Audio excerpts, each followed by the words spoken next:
What up, YouTube? It's the Kippy coming in with some Watch Dogs info, details, and more. So stay tuned for the next slide.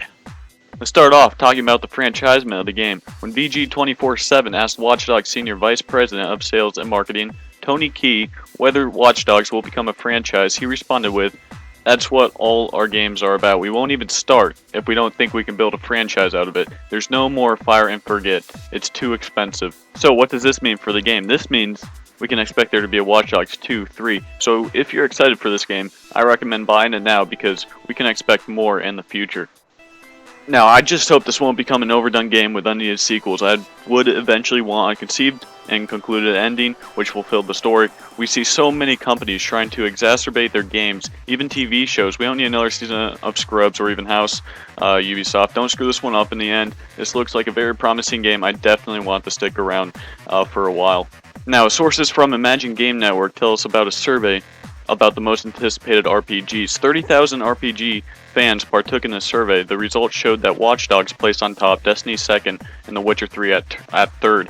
Now, The Witcher 3 is a very notable game for its elements of the genre. I'm very surprised to see it placed at third below these two games.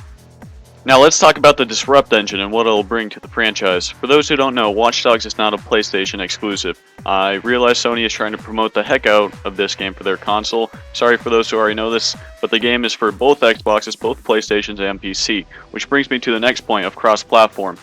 I've had some questions from people who think for whatever reason that means 360 players will be able to play with Xbox One players and, the same with PlayStation. But that isn't true. Cross-platform simply means the game can be played on current and next-gen consoles. There is no online capability shared between the current and next-gen consoles. The architecture simply won't allow it.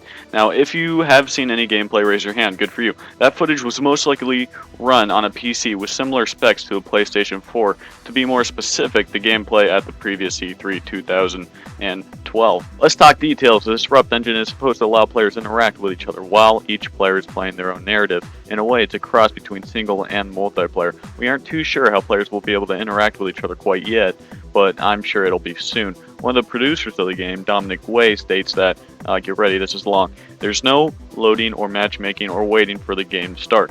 That means that every single thing in the game needed to be ready to be synchronized with the network. Every aspect of animation and physics and the AI needed to work with online with other players. So that sounds very overwhelming, especially for the current generation consoles. So my question is, will current gen be limited by all of these features?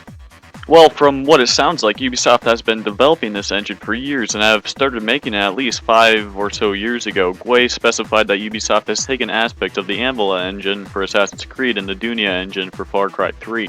Gwei also said to not expect a major difference between current and next-gen consoles. Well, that's a wrap-up, guys, but before I sign off, I have a question for you.